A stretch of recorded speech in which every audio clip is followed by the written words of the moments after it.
بسم اللہ الرحمن الرحیم۔ السلام علیکم اسٹوڈنٹس، آج ہم اپنی اردو کی کتاب جماعت سوم کا سبق نمبر 5 پڑھنے جا رہے ہیں، جس کا عنوان دوسری چادر ہے۔ دوسری چادر۔ حضرت عمر رضی اللہ تعالیٰ عنہ مسلمانوں کے خلیفہ تھے۔ ایک دن وہ بہت سے لوگوں کے ساتھ مسجد میں بیٹھے تھے۔ ایک آدمی کھڑا ہوا اور حضرت عمر رضی اللہ تعالیٰ عنہ سے پوچھا، آپ نے ہم سب کو قمیض بنوانے کے لیے ایک چادر کے برابر کپڑا دیا تھا، لیکن جو قمیض آپ رضی اللہ تعالیٰ عنہ نے پہنی ہے وہ 2 چادروں کے برابر کپڑے سے بنی ہے۔ کیا آپ رضی اللہ تعالیٰ عنہ نے اپنے لیے ہم سے زیادہ کپڑا رکھ لیا تھا؟ کچھ لوگوں نے اس آدمی کو کہا کہ حضرت عمر رضی اللہ تعالیٰ عنہ ہمارے حاکم ہیں، تم ان سے ایسے پوچھ گچھ مت کرو۔ لیکن حضرت عمر رضی اللہ تعالیٰ عنہ نے اس کے سوال کا جواب دینے کے لیے اپنے بیٹے کو بلایا۔ ان کے بیٹے نے کہا، میرے والد کے پاس صرف ایک چادر تھی، میں نے اپنے حصے کی چادر ان کو دے دی تھی۔ اس طرح انہوں نے اپنے لیے یہ نئی قمیض بنوائی ہے۔ مشق۔ درست لفظ کے گرد دائرہ لگائیے۔ آدمی،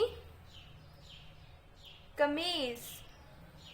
اسی طرح سے حاکم، حصے، بلایا کے گرد دائرہ لگائیں۔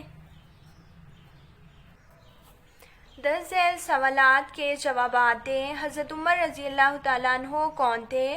حضرت عمر رضی اللہ تعالیٰ عنہ مسلمانوں کے خلیفہ تھے۔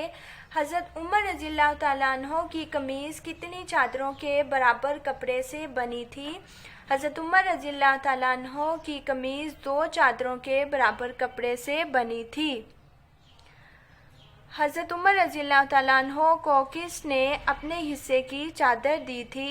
حضرت عمر رضی اللہ تعالیٰ عنہ کے بیٹے نے اپنے حصے کی چادر ان کو دی تھی۔ ارکان ملائیں۔ خلیفہ، حاکم۔ اسی طرح سے ارکان کو ملائیں اور الفاظ لکھیں۔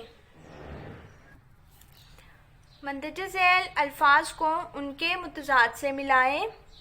الفاظ متضاد: سوال، جواب، دن، رات۔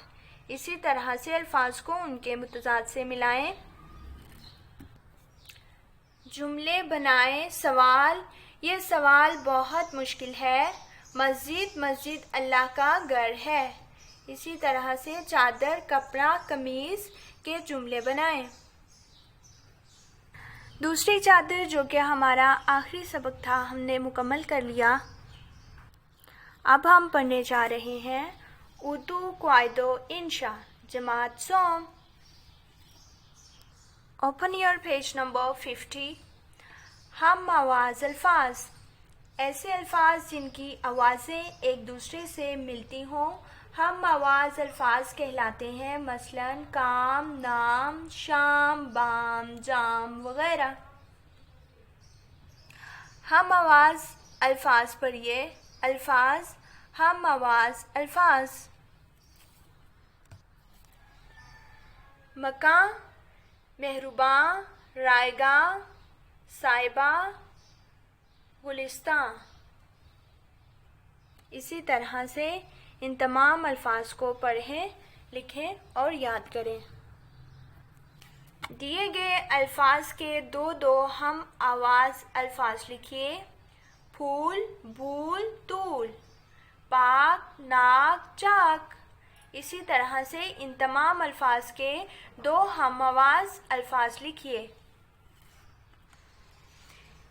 دیے گئے الفاظ کے ہم آواز الفاظ لکھیے اور ان دونوں الفاظ کو جملوں میں استعمال کیجیے۔ مثلا الفاظ ہم آواز الفاظ جملے: نرم، گرم، یہ گرم چادر بہت نرم و ملائم ہے۔ جھوٹ، موٹ،